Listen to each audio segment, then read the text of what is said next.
Every year a large number of murders go unsolved, but some gain such infamy that they remain in the public mind for many years to come.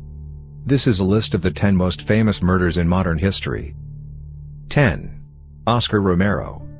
Oscar Romero was a prominent Roman Catholic priest and archbishop in El Salvador during the 1960s and 1970s. After witnessing numerous violations of human rights, he began to speak out on behalf of the poor and the victims of El Salvador's long and bloody civil war. After speaking out against U.S. military support for the government of El Salvador, and calling for soldiers to disobey orders that harmed human rights, Archbishop Romero was shot to death while celebrating Mass at a small chapel near his cathedral.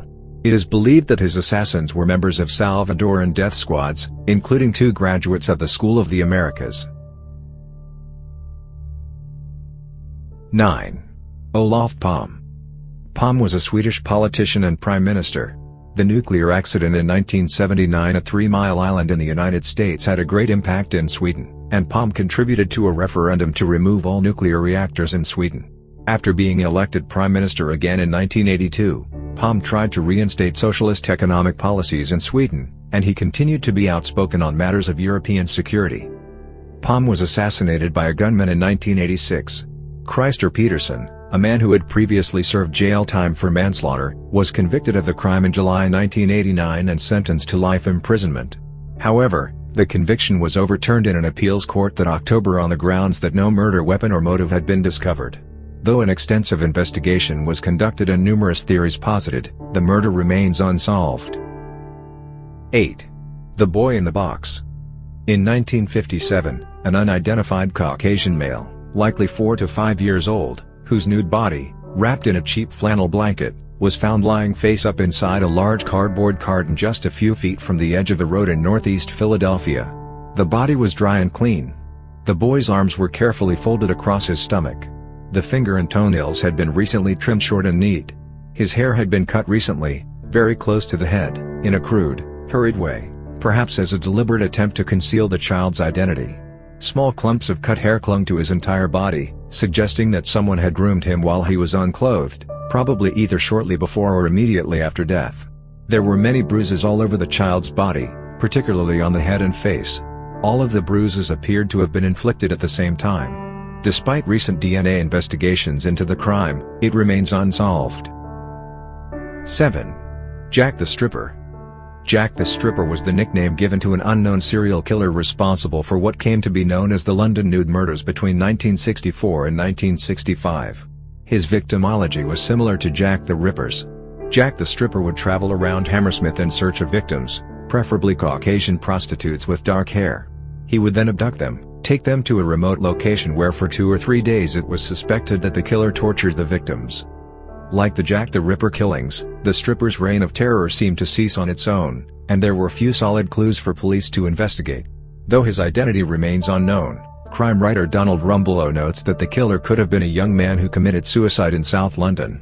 This main suspect, who was also a favorite suspect of Chief Superintendent Rose, was a security guard on the Heron Trading Estate in Acton whose rounds included a paint shop where one of the bodies was thought to have been hidden after the crime. Though there was never any hard evidence to link him to the crimes, his family found his suicide inexplicable, and his suicide note cryptically said only that he was unable to take the strain any longer. 6. The Axeman of New Orleans. On May 23, 1918, an Italian grocer named Joseph Maggio and his wife were butchered while sleeping in their apartment above the Maggio grocery store. Upon investigation, the police discovered that a panel in the rear door had been chiseled out, providing a way in for the killer. The murder weapon, an axe, was found in the apartment, still coated with the Maggio's blood. Nothing in the house had been stolen, including jewelry and money that were nearly in plain sight. The only clue that was discovered was a message that had been written in chalk near the victim's home. It read, "Mrs. Joseph Maggio will sit up tonight. Just write Mrs. Tony." Almost exactly a month after the Maggio murder came a second crime. Louis Bossumer, a grocer who lived behind his store with his common-law wife, Annie Harriet Lowe, was discovered by neighbors one morning, lying in a pool of blood. The Axeman murdered a total of 8 people before the killing stopped. There was no evidence to link the only suspect, Joseph Mumford, to the crimes. 5. JonBenet Ramsey. JonBenet Ramsey was a 6-year-old girl known for her participation in beauty pageants in the United States. She was found murdered in the basement of her parents' home in Boulder, Colorado, nearly 8 hours after she was reported missing. She sustained a broken skull from a blow to the head and had been strangled. The case is notable in both its longevity and the media interest it has generated in the United States. After several grand jury hearings, the case is still unsolved. In December 2003, forensic investigators extracted enough material from a mixed blood sample found on John Bennett's underwear to establish a DNA profile. The DNA belongs to an unknown Caucasian male. The DNA was submitted to the FBI's Combined DNA Index System, CODIS, a database containing more than 1.6 million DNA profiles, mainly from convicted felons. The sample has yet to find a match in the database, although it continues to be checked for partial matches on a weekly basis. 4. Black Dahlia. Elizabeth Short, born July 29, 1924, was a 22-year-old American woman who was the victim of a gruesome and much publicized murder. Nicknamed the Black Dahlia, Short was found cut in half and severely mutilated on January 15, 1947 in Los Angeles. The murder, which has remained unsolved, has been the source of widespread speculation as well as several books and film adaptations. Sensational and sometimes inaccurate press coverage, as well as the horrible nature of the crime, focused intense public attention on the case. About 60 people confessed to the murder, mostly men, as well as a few women. As the case continues to command public attention, many more people have been proposed as Short's killer, much like London's Jack the Ripper murders of 1888.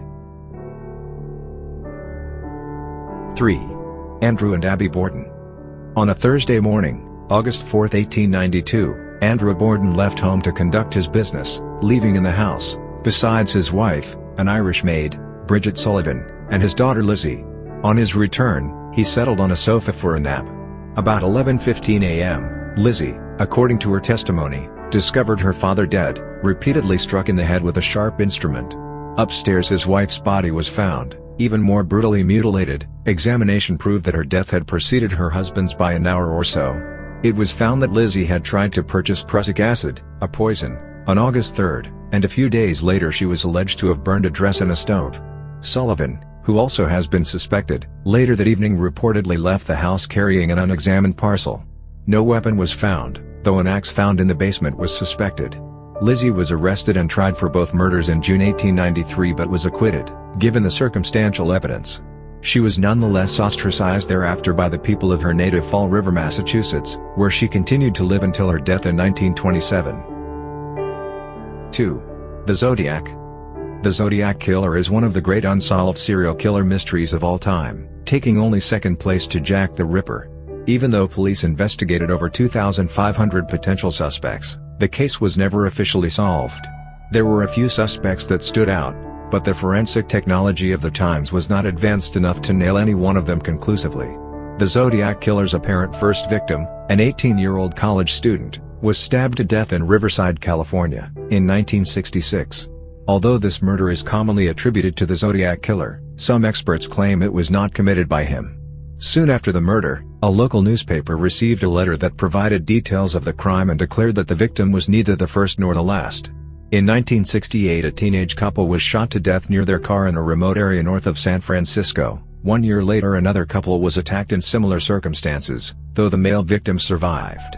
After the 1969 attack, the killer phoned police to alert them to the crime and to take responsibility for the 1968 murders.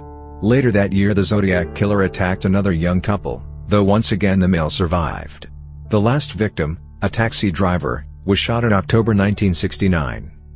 The murders were the subject of intense investigation and media coverage, particularly because of the killer's taunting letters and phone calls, in which he explained the mystical and intellectual basis of his decision to kill.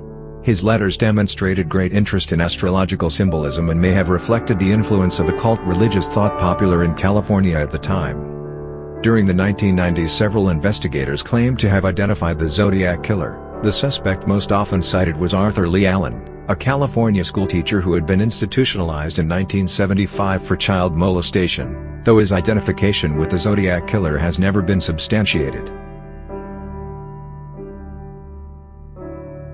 1. Jack the Ripper. Traditionally, Jack the Ripper is considered to have killed 5 women, all London prostitutes, during 1888.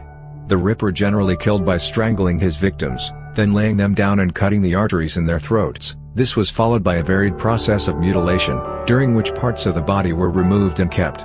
During the autumn and winter of 1888-89 a number of letters circulated among the police and newspapers, all claiming to be from the Whitechapel murderer. These include the From Hell letter and one accompanied by part of a kidney. Ripperologists consider most, if not all, of the letters to be hoaxes. Over a century later, Jack's identity has never been wholly proven. There isn't even a leading suspect. Most aspects of the case are still debated, and the Ripper is an infamous cultural bogeyman.